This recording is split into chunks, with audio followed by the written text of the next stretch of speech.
മഹാത്മാഗാന്ധിയുടെ ഒരു കോട്ടിൽ നിന്ന് തന്നെ ഞാനും തുടങ്ങാം. നേരത്തെ പറഞ്ഞു കേട്ട കോട്ടാണെങ്കിലും, നമ്മുടെ സമൂഹം അല്ലെങ്കിൽ നമ്മുടെ ലോകം എന്താകണമെന്ന് നമ്മൾ ആഗ്രഹിക്കുന്നുവോ ആ മാറ്റം ആദ്യം തുടങ്ങേണ്ടത് നമ്മളിൽ നിന്ന് തന്നെയാണ്. നമസ്കാരം, ഞാൻ ശ്രീജ. കഴിഞ്ഞ 17 വർഷമായി കേരളത്തിലെ ദൃശ്യ മാധ്യമ രംഗത്ത് വളരെ സജീവമായി നിൽക്കുന്ന ഒരാളാണ്. മാധ്യമരംഗം എന്ന് പറയുന്നത് ചുരുക്കത്തിൽ ലോകത്തെ എല്ലാം മാറണമെന്ന് ആഗ്രഹിക്കുന്ന, അല്ലെങ്കിൽ എല്ലാം മാറ്റണമെന്ന് ആഗ്രഹിക്കുന്ന, എല്ലായിടത്തും മാറ്റം കൊണ്ടുവരാൻ ആഗ്രഹിക്കുന്ന, എല്ലായിടത്തെയും തെറ്റുകൾ ചൂണ്ടിക്കാണിക്കുന്ന ഒരു മേഖലയാണല്ലോ.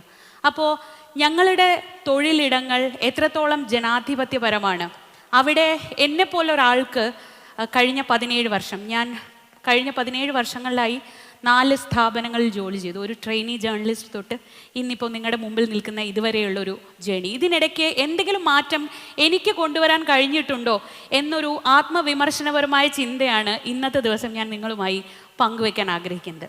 അതിന് ഒരു സംഭവം, കഴിഞ്ഞ 2 ദിവസം മുമ്പ് ഒരു ദിവസം രാവിലെ എനിക്കൊരു മെസ്സേജ് വരുന്നു. എൻ്റെ ഒരു ജൂനിയർ ആയിട്ടുള്ള ഒരു കുട്ടി, ജൂനിയർ കൊലീഗാണ്. അപ്പോൾ അവളുടെ ഒരു ബന്ധു മരിച്ചു, നാട്ടിൽ പോകണം, ലീവ് വേണം എന്ന് പറഞ്ഞാണ് ആ മെസ്സേജ്. അപ്പോൾ ഞാൻ പറഞ്ഞു, പോയി വരൂ, കുഴപ്പമില്ല, പോയിട്ട് വന്നോളൂ എന്ന്.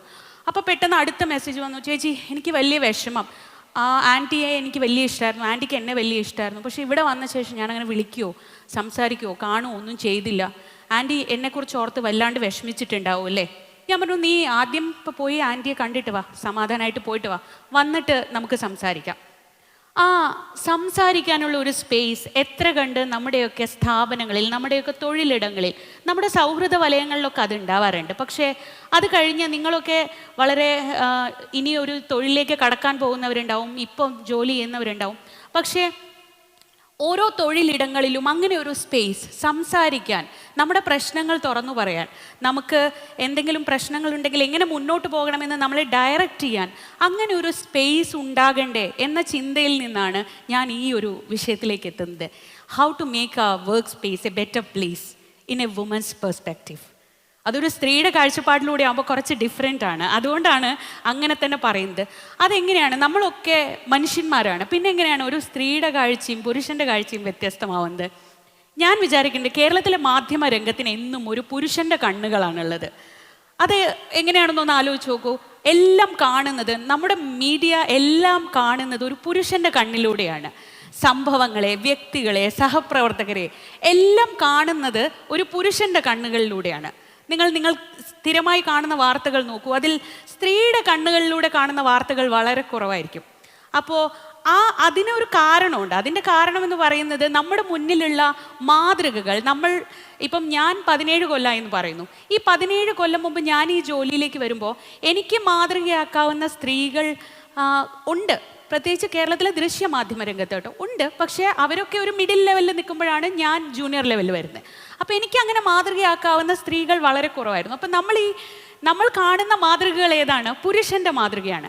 അപ്പോൾ ഒരു സ്ത്രീ ആദ്യം ചെല്ലുമ്പോൾ എന്താ ചെയ്യുക? നമ്മുടെ മുന്നിൽ ഒരു അച്ചുണ്ട്, ആ അച്ച് പുരുഷൻ്റെ അച്ചാണ്.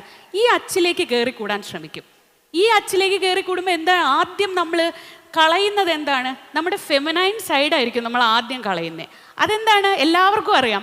പൊതുവെ സ്ത്രീകളുടെ ഏറ്റവും വലിയ പോരായ്മയായി അല്ലെങ്കിൽ ദൗർബല്യമായി നമ്മൾ കാണുന്നത് എന്താണ്? നമ്മൾ വികാരങ്ങൾ പ്രകടിപ്പിക്കുന്നവരാണ് എന്നതാണ്, അല്ലേ? നമുക്ക് സങ്കടം വന്നാൽ നമ്മൾ ചിലപ്പോൾ കരയും, സന്തോഷം വന്നാൽ ചിരിക്കും, ദുഃഖം വന്നാൽ ചിലപ്പോൾ നമ്മൾ വിഷമിച്ചൊരു സൈഡിൽ പോയിരിക്കും, ദേഷ്യം വന്നാൽ അത് പ്രകടിപ്പിക്കും. അപ്പോൾ നമ്മളോട് ചുറ്റുമുള്ളവർ പറയും, ഇങ്ങനെ ഇമോഷണൽ ആവല്ലേ, ഇങ്ങനെ സെൻറ്റിമെൻ്റൽ ആവല്ലേ, ഇങ്ങനെ വൾണറബിൾ ആവല്ലേ എന്നൊക്കെ പറയും. പക്ഷെ ഞാൻ വിചാരിക്കുന്നത്, നമ്മൾ അങ്ങനെ ഇമോഷണലും സെൻറ്റിമെൻ്റലും വൾണറബിളും ഒക്കെ ആവുന്നതാണ് നമ്മുടെ സ്ട്രെങ്ത്. സ്ത്രീകളുടെ ഏറ്റവും വലിയ സ്ട്രെങ്ത് എന്ന് പറയുന്നത് നിങ്ങൾക്ക് വികാരങ്ങളെ ഈസിയായി പ്രകടിപ്പിക്കാൻ പറ്റുമെന്നാണ്. നമ്മുടെ ചുറ്റുമുള്ള പുരുഷന്മാരെ നോക്കൂ, സങ്കടം വന്നാൽ അവർക്ക് കരയാൻ പറ്റില്ല, ചിരിക്കണമെങ്കിൽ ഉറക്കെ ചിരിക്കണമെങ്കിൽ അവർ പിടിച്ച് ചിരിക്കും, ദേഷ്യം വന്നാൽ ചിലപ്പോൾ പ്രകടിപ്പിച്ചു വരും. പക്ഷെ ബാക്കി വികാരങ്ങളെയൊക്കെ പ്രകടിപ്പിക്കാൻ അവർ വളരെ വളരെ പ്രയാസപ്പെട്ടിട്ടാണ്. അപ്പോൾ ഞങ്ങൾക്ക് മുന്നിലുണ്ടായിരുന്ന മാതൃകകളിൽ ഈ പുരുഷൻ്റെ അച്ചുള്ളത് കൊണ്ട് തന്നെ നിങ്ങൾക്ക് പരിചയമുള്ള ലേഡി ബോസസിനെ ആലോചിച്ച് നോക്കൂ. നിങ്ങളുടെ ഓഫീസുകളിൽ നിങ്ങൾക്ക് മുകളിൽ ജോലി ചെയ്യുന്ന സ്ത്രീകളെ ആലോചിച്ച് നോക്കൂ. അതിപ്പം രാഷ്ട്രീയമാവട്ടെ, ബ്യൂറോക്രസി ആവട്ടെ, അല്ലെങ്കിൽ മീഡിയ ആവട്ടെ, എവിടെ കോർപ്പറേറ്റ് ആവട്ടെ, എല്ലായിടത്തും നിങ്ങൾക്ക് പരിചയമുള്ള ഏറ്റവും ടോപ്പ് ലെവലിൽ ഇരിക്കുന്ന സ്ത്രീകളെ കുറിച്ചൊന്ന് ആലോചിക്കൂ. അവരെല്ലാം എങ്ങനെയാണ് കാണപ്പെടുന്നത്? സ്ട്രോങ് ആവണമെങ്കിൽ നിങ്ങൾ ആദ്യം ചെയ്യേണ്ടത് എന്താണ്? നിങ്ങൾ ഒരു പുരുഷനെ പോലെ ബിഹേവ് ചെയ്യണം. നിങ്ങൾ നിങ്ങളുടെ വികാരങ്ങളൊന്നും അങ്ങനെ പ്രകടിപ്പിക്കാൻ പാടില്ല, കരയാൻ പാടില്ല, വലിയ രീതിയിൽ പൊട്ടിച്ചിരിക്കാനൊന്നും പാടില്ല, എല്ലാം മിതമായിരിക്കണം. ഇങ്ങനെ ഒരു വാർപ്പ് മാതൃക ആരാണ് നമ്മുടെ മുന്നിൽ വെച്ചത്? ഈ വാർപ്പ് മാതൃകകൾ എങ്ങനെയാണ് നമ്മളെയൊക്കെ സ്വാധീനിക്കുന്നതെന്ന് ആലോചിച്ച് നോക്കൂ. അപ്പോൾ നമ്മൾ ആദ്യം തന്നെ, ഇപ്പം ഞാനൊക്കെ വലിയ രീതിയിൽ ചീത്തപ്പേര് കേട്ടിട്ടുള്ള ഒരാളാണ്. അതായത് കരിയറിൻ്റെ തുടക്കം മുതൽ തന്നെ ഞാൻ എപ്പോഴും ചിരിച്ചൊക്കെ വാർത്ത വായിക്കുന്ന ഒരാളാണ്. ചിരിക്കാറുണ്ട്. വിഷമം വരുമ്പോൾ ചില സമയത്ത് തൊണ്ട അല്പം ഇടറാറൊക്കെ ഉണ്ട്. ചിലപ്പോൾ നമ്മളെ വല്ലാതെ വിഷമിപ്പിക്കുന്ന, പ്രകോപിപ്പിക്കുന്ന ചില വാർത്തകൾ, ഈ കുട്ടികൾക്കെതിരെയൊക്കെയുള്ള അക്രമങ്ങളൊക്കെ കാണുമ്പോൾ ഞാൻ പെട്ടെന്ന് ഒരു എന്താ പറയുക, ധാർമ്മിക രോഷമൊക്കെ കൊള്ളാറുണ്ട്. അപ്പോൾ ഇതൊക്കെ നമ്മുടെ ബേസിക് എക്സ്പ്രഷൻസ് ആണല്ലോ. നമുക്കൊക്കെ സ്വാഭാവികമായി നമ്മുടെ മനുഷ്യൻ എന്ന നിലയിൽ നമ്മുടെ ഉള്ളിൽ വരുന്ന വികാരങ്ങളാണല്ലോ. ഇതൊക്കെ ഓണെയറും പ്രകടിപ്പിക്കുന്ന ഒരാളാണ് ഞാൻ.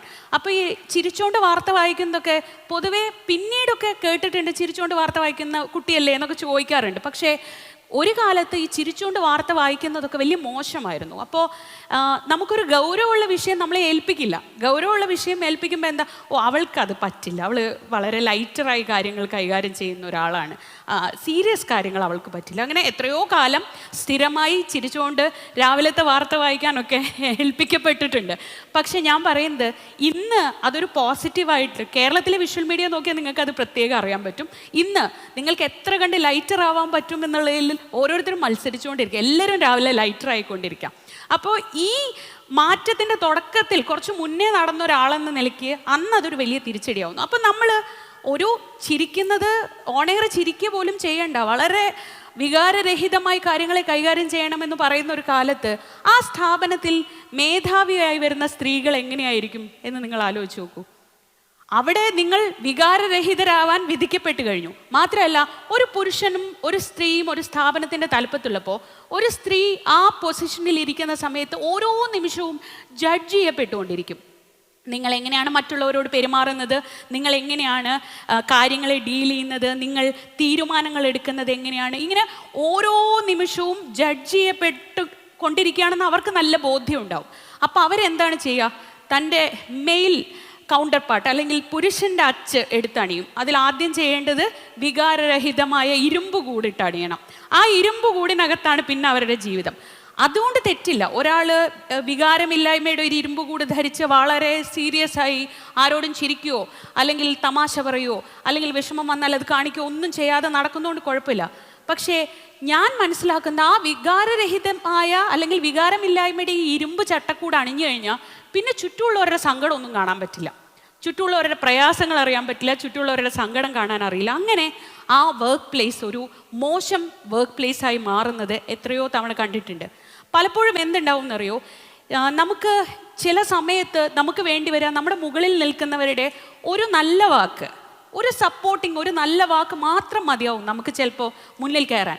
ആ സമയത്ത് നമ്മളെ നിരുത്സാഹപ്പെടുത്തുന്ന ഒരു വാക്ക് മാത്രം മതിയാവും നമുക്ക് അവിടെ നിന്ന് കൊഴിഞ്ഞ് താഴോട്ട് വീഴാൻ, അത്രമാത്രം മതിയാവും. അപ്പം ആ വളരെ നിർണായകമായ ഒരു പോയിന്റിൽ നിങ്ങളെ സപ്പോർട്ട് ചെയ്യാൻ ഒരാളെങ്കിലും ഒരു വർക്ക് സ്പേസിലുണ്ടോ എന്നതാണ് ഏറ്റവും പ്രധാനപ്പെട്ട ചോദ്യം. ഈ അടുത്ത് ഒരു ബുക്ക് വായിച്ചു, ദ കോൺഫിഡൻസ് കോഡ് എന്നാണ് ആ ബുക്കിൻ്റെ പേര്. ആ കോൺഫിഡൻസ് കോഡ് പറയുന്നത് സ്ത്രീകൾക്ക് എങ്ങനെയാണ് സ്ത്രീകളിൽ ആത്മവിശ്വാസം, ഒരു വർക്ക് പ്ലേസിൽ അവരിൽ എങ്ങനെ ആത്മവിശ്വാസം വളർത്താം എന്നതിനെ പറ്റിയൊക്കെ ചർച്ച ചെയ്യുന്നൊരു ബുക്കാണ്. ആ ബുക്കിനകത്ത് സ്റ്റാൻഫോർഡ് ബിസിനസ് സ്കൂൾ നടത്തിയ ഒരു പഠനത്തെക്കുറിച്ച് പറയുന്നുണ്ട്. അപ്പോൾ ആ സ്റ്റാൻഫോർഡ് ബിസിനസ് സ്കൂൾ നടത്തിയ പഠനത്തിൽ അവർ കണ്ടെത്തിയത്, ഒരു സ്ത്രീക്ക് അവർ കുറേ ഗുണങ്ങൾ ലിസ്റ്റ് ചെയ്യുന്നുണ്ട്. പുരുഷൻ്റെ ഗുണങ്ങൾ, സ്ത്രീയുടെ ഗുണങ്ങൾ, നമുക്ക് ഗുണങ്ങൾ മാറ്റാം, അവരുടെ സ്വഭാവങ്ങൾ എന്നാക്കി മാറ്റാം. അപ്പോൾ ഈ സ്വഭാവങ്ങൾ രണ്ടും കൂടി ഒന്നിച്ച് പ്രകടിപ്പിക്കുന്നവരാണ് പ്രത്യേകിച്ച് സ്ത്രീകൾ ഒരു തൊഴിൽ മേഖലയിൽ വലിയ രീതിയിൽ വിജയമാവുക എന്ന് അവർ പറയുന്നു. എന്തൊക്കെയാണ് ഈ ഗുണങ്ങൾ എന്നറിയോ? വളരെ രസകരമായ സ്വഭാവങ്ങളാണ്. പുരുഷൻ്റെ ആവുമ്പോൾ അഗ്രസീവ്നെസ്, അഗ്രഷൻ, രണ്ടാമത്തേത് അസർട്ടീവ്നെസ്, മൂന്നാമത്തേത് കോൺഫിഡൻസ്. സ്ത്രീയുടെ ആവുമ്പോൾ കൊളാബറേറ്റീവ്നെസ്, പെർസ്യുവേഷൻ, ഹ്യൂമിലിറ്റി, പിന്നെ തുടർച്ചയായി ഒരു കാര്യം ചെയ്യാൻ ആളുകളെ പ്രേരിപ്പിക്കാനുള്ള കഴിവ്. ഇതൊക്കെയാണ് സ്ത്രീകളുടെ ഗുണങ്ങൾ പ്രത്യേകമായി എടുത്തു പറയുന്നത്. നോക്കൂ, ഒരു തൊഴിലിടത്തിൽ ഏറ്റവും ആവശ്യമുള്ള ഗുണങ്ങൾ എന്തൊക്കെയാണെന്ന് കണ്ടില്ലേ? അപ്പോൾ അത് ആ സ്ത്രീയുടെ ഫെമിനൈനായ ഇത്തരം ഗുണങ്ങൾ കൂടി നിങ്ങൾക്കുണ്ടാകുമ്പോൾ, ഇത് രണ്ടും ചേർത്ത് ഉണ്ടാകുമ്പോൾ മാത്രമാണ് ഒരു സ്ത്രീക്ക് ഏറ്റവും നന്നായി തൊഴിലിടത്തിൽ ശോഭിക്കാൻ കഴിയുക എന്നാണ് സ്റ്റാൻഫോർഡ് ബിസിനസ് സ്കൂൾ പറയുന്നത്. ഇതൊക്കെ മനസ്സിലാവും മുമ്പ് തന്നെ ഞാൻ തിരിച്ചറിഞ്ഞൊരു കാര്യം, നമ്മുടെ ഏറ്റവും സ്വതസിദ്ധമായ നമ്മുടെ സ്വതസിദ്ധമായ വ്യക്തിത്വം അത് സ്ത്രീത്വമാണ്. എൻ്റെ ഏറ്റവും സ്വതസിദ്ധമായ വ്യക്തിത്വം എന്ന് പറയുന്നത് ഞാൻ എന്ന സ്ത്രീ, ഞാൻ എന്ന മനുഷ്യൻ ഉണ്ടാക്കിയെടുത്ത മൂല്യങ്ങളുടെ ഒരു സ്വഭാവമാണ്. ഇതിൽ നിൽക്കുമ്പോഴാണ് എൻ്റെ ഏറ്റവും നല്ല പ്രവർത്തനം, എൻ്റെ ഏറ്റവും മികച്ച പ്രകടനം കാഴ്ചവെക്കാൻ കഴിയുക എന്നുള്ളത് ഈ പഠനമൊക്കെ കാണും മുമ്പ് തന്നെ ഞാൻ തിരിച്ചറിഞ്ഞു. അതുകൊണ്ടാണ് ഞാൻ നേരത്തെ പറഞ്ഞ പോലെ ഞാൻ ആദ്യമേ ചിരിച്ചതും ഞാൻ ആദ്യമേ സങ്കടം വന്നപ്പോൾ ചെറുതായി പതറിയതും ഒക്കെ അങ്ങനെയായിരിക്കും. അപ്പോൾ ഈ സാധനം നമുക്കിപ്പം ഇത് മീഡിയയുടെ കാര്യമോ എൻ്റെ കാര്യവുമായി കാണണ്ട. നമുക്ക് നമ്മുടെ മുന്നിലുള്ള ചില ഉദാഹരണങ്ങൾ നോക്കാം. ഇപ്പോൾ പൊളിറ്റിക്സിലാണെങ്കിൽ നമ്മൾ കണ്ടിട്ടുള്ള ഉദാഹരണങ്ങൾ നോക്കൂ. ഞാൻ നേരത്തെ പറഞ്ഞ ആ വികാരമില്ലായ്മയുടെ ഇരുമ്പ് കൂടില്ലേ, ഒന്ന് ആലോചിച്ച് നോക്കൂ. നമ്മൾ പൊളിറ്റിക്സിൽ കണ്ടിട്ടുള്ള കുറേ പേഴ്സണാലിറ്റീസിനെ എടുത്തു നോക്കൂ, പ്രത്യേകിച്ച് സ്ത്രീകളെ. നമുക്ക് സ്ത്രീകളുടെ കാര്യമാണല്ലോ പറയുന്നത്. ഇന്ദിരാഗാന്ധി, ജയലളിത, ഇനിയും നമുക്ക് എത്ര എക്സാമ്പിൾ വേണമെങ്കിൽ പറയാൻ കഴിയും. മമതാ ബാനർജി, മായാവതി, കിരൺ ബേദി, ഇങ്ങനെ ഒരുപാട് പേരുടെ പേര് ഞാൻ മുന്നോട്ട് വയ്ക്കുന്നു. ഇവർക്കൊക്കെയുള്ള വളരെ പൊതുവായൊരു പ്രത്യേകത എന്താണ്? അവരിൽ ഫെമിനൈൻ ക്വാളിറ്റീസ്, സ്ത്രീത്വം എന്ന് പറയുന്ന ക്വാളിറ്റി വളരെ കുറവായിരിക്കും. അവരെല്ലാം ശ്രമിച്ചത് പുരുഷന്മാരെ പോലെ പെരുമാറാനും പുരുഷന്മാരെ പോലെ തീരുമാനങ്ങൾ എടുക്കാനും പുരുഷന്മാരെ പോലെ തീരുമാനമെടുത്ത് ആളുകൾക്ക് മുന്നിൽ വരാനും ഒക്കെയാണ് ശ്രമിച്ചത്. അതേസമയം നമുക്ക് ഒരു നാച്ചുറൽ സെൽഫിലേക്ക്, നമ്മൾ എന്ന സ്വത്വത്തിലേക്ക് മടങ്ങിപ്പോയി തീരുമാനങ്ങൾ എടുക്കുകയും ജനങ്ങൾക്ക് മുന്നിൽ വരികയും ചെയ്യുമ്പോൾ അതെങ്ങനെയാണ് ജനങ്ങൾ സ്വീകരിക്കുക, ജനങ്ങൾ അവരെ എങ്ങനെയാണ് ഏറ്റെടുക്കുക എന്നതിനും ഞാൻ നിങ്ങൾക്ക് 1-2 ഉദാഹരണങ്ങൾ പറഞ്ഞു തരാം. ഇവിടെ തൊട്ടടുത്ത്, നമുക്ക് ഒരുപാട് ദൂരം പോകണ്ട, തൊട്ടടുത്താണെങ്കിൽ മുൻ ആരോഗ്യമന്ത്രി കെ ശൈലജയുടെ കാര്യം എടുത്താൽ, നമുക്ക് ശൈലജ ടീച്ചർ എന്ന് പറയുന്ന ഒരു മന്ത്രിയോട് നമുക്ക് സ്നേഹം തോന്നിയത് അവർ നമ്മളോട് സംസാരിച്ചത് ഹൃദയത്തിൻ്റെ ഭാഷയിലായതുകൊണ്ടാണ്. കുറച്ച് ദൂരേക്ക് പോയാൽ നിങ്ങൾക്കറിയാം, ന്യൂസിലാൻഡിൻ്റെ മുൻ പ്രധാനമന്ത്രി ജസീന്ത ആർഡൻ ഒരു ബോംബാക്രമണം ഉണ്ടായ സമയത്ത്, ഒരു തീവ്രവാദി ആക്രമണം ഉണ്ടായ സമയത്ത് അതിന് വിക്റ്റിമായ ആളുകളുടെ കുടുംബത്തെ പോയി കെട്ടിപ്പിടിച്ച് കരഞ്ഞുകൊണ്ട് ആശ്വസിപ്പിച്ചപ്പോൾ നമ്മളിവിടെ കേരളത്തിലുള്ളവർ വരെ ജസീന്ത ആർഡനെ അറിഞ്ഞു. അല്ലെങ്കിൽ ഒരുപക്ഷെ നമ്മളിൽ എത്ര പേർ ജസീന്ത ആർഡനെ പറ്റി കേട്ടേനെ.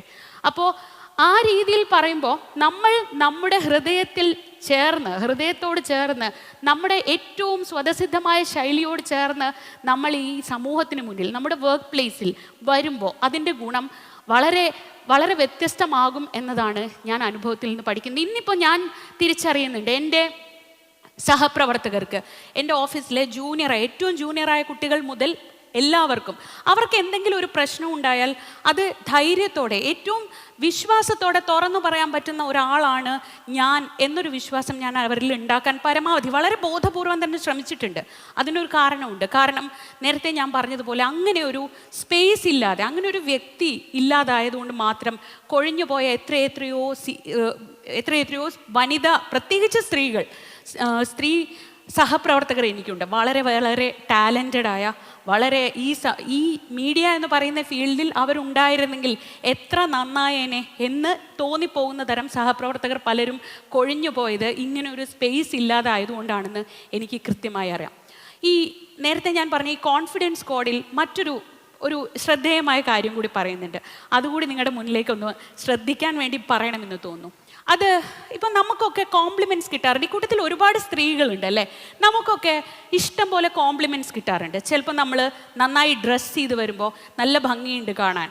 അല്ലെങ്കിൽ നമ്മൾ ഇപ്പോൾ ഇന്ന് ഈ ഇവൻ്റൊക്കെ സംഘടിപ്പിച്ച് കഴിയുമ്പോൾ നമ്മുടെ പെൺകുട്ടികൾ, ഈ കൂട്ടത്തിലുള്ള പെൺകുട്ടികൾക്ക് നീ നന്നായി ചെയ്തു, മിടുക്കിയായി ചെയ്തു, അല്ലെങ്കിൽ നമുക്ക് നല്ല പരീക്ഷയിൽ നല്ല മാർക്ക് കിട്ടുമ്പോൾ, അങ്ങനെ നമുക്ക് പലതരത്തിൽ ഓഫീസിൽ കുറച്ചുകൂടെ മുകളിലേക്ക് എടുത്താൽ ഓഫീസിൽ നിങ്ങളുടെ ടീമിൽ നിന്ന് നല്ലൊരു പ്രോഡക്റ്റ് ഉണ്ടായി, നിങ്ങളെ അപ്രീഷിയേറ്റ് ചെയ്യുന്നു. നമ്മളെങ്ങനെയാണ് ഈ കോംപ്ലിമെൻറ്റ്സിനെ നമ്മളെങ്ങനെയാണ് സ്വീകരിക്കാറ് എന്നൊന്ന് ആലോചിച്ച് നോക്കൂ. നീ ഇന്ന് കാണാൻ നന്നായിട്ടുണ്ട്, നിന്നെ കാണാൻ ഇന്ന് നല്ല രസമുണ്ട്. നമ്മുടെ ആദ്യത്തെ റെസ്പോൺസ് വളരെ വളരെ ആത്മാർത്ഥമായി നിങ്ങൾ ഓരോരുത്തരും ഉള്ളിൽ ആലോചിക്കണേ.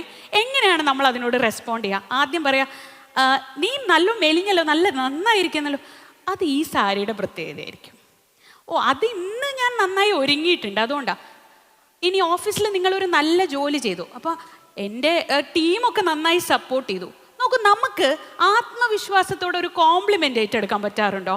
നമ്മൾ ആ കോംപ്ലിമെൻ്റ് പലർക്കായി വീതിച്ചു കൊടുക്കാറില്ലേ? സ്ഥിരമായിട്ട് നമ്മളൊരു കോംപ്ലിമെൻ്റ് കിട്ടിയാൽ യെസ് ഐ അപ്രീഷിയേറ്റ് ദാറ്റ് എന്ന് പറയാൻ കോൺഫിഡൻസ് നമ്മളിൽ ഉണ്ടായിട്ടുണ്ടോ?